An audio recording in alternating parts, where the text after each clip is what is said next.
Morning. Every time something big happens on the news or happens in the world, everybody comes popping out of the bushes with an opinion about what happened. And it seems like everybody's suddenly an expert on whatever the topic of the day is. Back in the 90s, I remember watching the Olympics, and there was these people commenting on what these gymnasts are doing. Oh yeah, well, when she did the flip, her left knee wasn't bent properly, and then when she landed, her mouth was closed, and her toe wasn't pointed towards Akron, Ohio. And you just listen to stuff, and you're just like, shut up. And then like COVID happens, and all these daytime talking heads get out there and go, oh no, it wasn't caused by the lab right there in that area that was making, weapons grade diseases. It was the meat market down the street that's been there for 2,000 years. They never had a problem with it. And you just don't, shut up. Well, they just had this midair collision over the Potomac. Helicopter and a jet hit. And I'm watching that on TV, and I'm watching all the talking heads, and everybody's got something to say about it. So now it's my turn. I spent 35 years as a commercial helicopter pilot, and recently my career ended compliments of the FAA's medical division, who decided that I wasn't medically fit to fly anymore. So I no longer do that. And I flew in the military, and I have quite a few hours flying under night vision goggles. And I'm looking at these little schematics they're showing on the map, but I don't know what happens. I've never flown out of Reagan. I've never been over there, but I have messed with some pretty busy airspace, and that entire area is micromanaged by air traffic control and whatnot. It's just really tight, busy airspace. And this event that happened was in Class B, and Class B is tightly controlled. You just don't get to stumble in there and fly around and do whatever you want. And during one of the little schematics they're showing, oh, he's here. If you look underneath them where they're not really focusing on, it looks like he's following an air route. And they actually make like little highways through the airspace. You have to get cleared into it, and then you can fly through it. And if you follow the route, and they'll say stay at or below the certain altitude, you can go right through it. And it seems kind of strange to me that all the planes were coming in and landing here, and they have another runway 33's over here, and I don't know whatever this one was, and everybody's coming in and landing, and then this one plane goes out and comes in here, and that air route went right here. Well, why would this route be active if you're bringing planes in over the route? That just seemed odd, which I don't know what's going on with this. And then there's a lot of talk about air traffic control and talking about night vision goggles and whatnot. Now, flying along at altitude, night vision goggles, they're fun to play with, but you don't really need them. They're really designed for low-level stuff and taking off and landing. And when I was flying goggles, like let's say over Houston at night, you just take them and just flip them up. You don't really use them because you can see fine. You've got plenty of references. It's just when you turn and go outbound and you're going over to nothingness, we call it the black hole, that's when you flip them down to see what's going on. If you're up at altitude, I'm up 1,000 feet.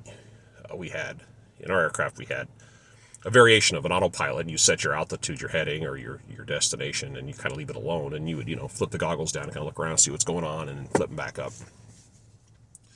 Now, in the military, when you fly with night vision goggles, if you have two pilots, either both are wearing goggles or neither are wearing goggles. That's how the rules work, because if it's one and none, what one person's seeing, they're kind of starting to psychologically think the other person's seeing, and they're not. They have two different views, so either both have them or neither have them.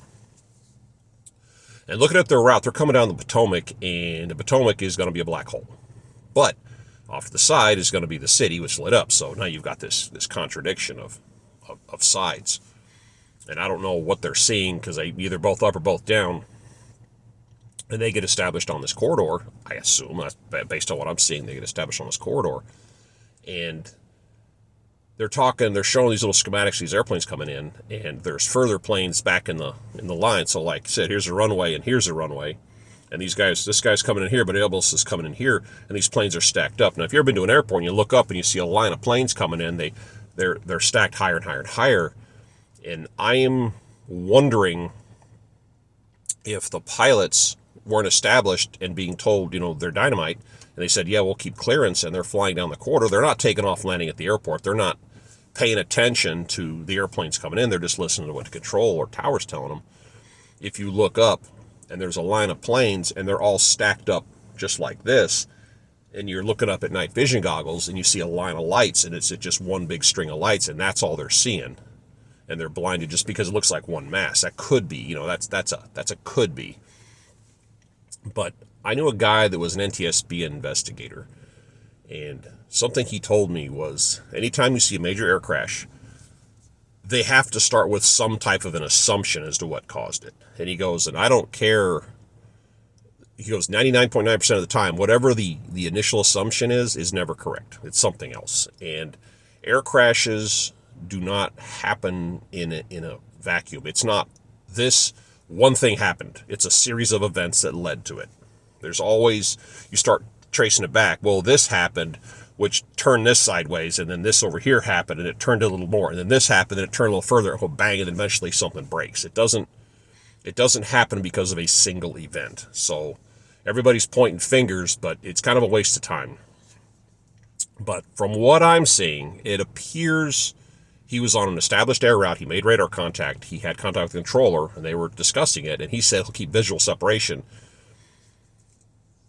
which I guess is something they do. When I would fly through an air corridor through Houston here, they would just say stay on the corridor, and occasionally they would say, okay, drop below 800 feet and keep your eyes on the departing aircraft, which, if the corridor was here and the aircraft were taking off, I'm flying over here. We didn't do this cutting across the departure approach end. That seems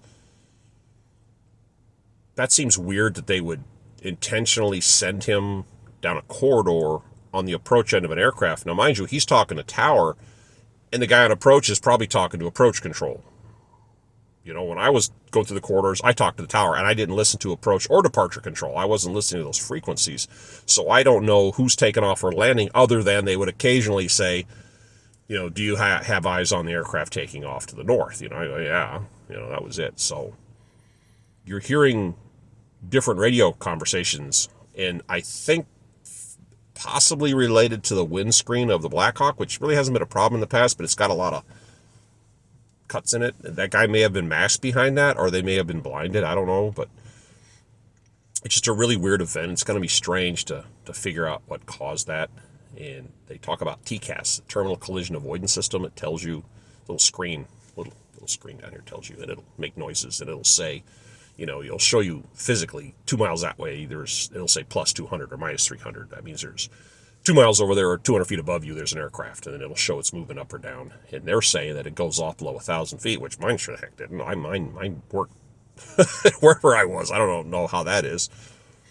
But when you're under positive control, you basically do what you're told. And a lot of people like to think that a midair will happen in bad weather where nobody can see. In reality, it happens on a beautiful sunny day.